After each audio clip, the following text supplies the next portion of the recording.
45 এর পর থেকে কার্বোহাইড্রেট কম করে দাও। কার্বোহাইড্রেট মিন্স ভাত রুটি, পোর্শন কম করো। ফাইবার বেশি নাও। ফাইবার মিন্স শাক সবজি ফল মূল বেশি নাও। আর প্রোটিন ইনটেক বাড়িয়ে দাও। প্রোটিন যারা ভেজিটেরিয়ান আছো তারা সয়াবিন, পনির, টোফু, আর যারা নন ভেজিটেরিয়ান আমার মতো তাদের তো প্রচুর অপশন, মাছ মাংস ডিম। সাথে সাফিসিয়েন্ট জল খাও, সাফিসিয়েন্ট ঘুমো, আর হালকা এক্সারসাইজ করো ডেলি। সপ্তাহে একদিন নিয়ম করে মাথায় অয়েল ম্যাসাজ করো ফর ব্লাড সার্কুলেশন।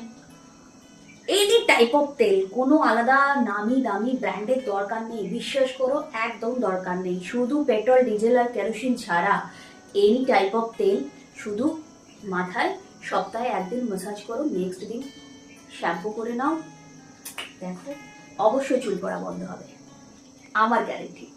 যদি পছন্দ হয়, এরকম নতুন নতুন ভিডিও পেতে চাও, ইউজফুল মনে হয় ভিডিওগুলো, তাহলে প্লিজ সাবস্ক্রাইব করে নিও, নিজেদের বন্ধুদের কাছে শেয়ার করে দিও, আর কমেন্টস করো আমাকে নেক্সট কি ভিডিও দেখতে চাও, কিসের উপর দেখতে চাও। অবশ্যই আমি চেষ্টা করব তার উপরেই ভিডিও বানাবো। ওকে চলো, টাটা।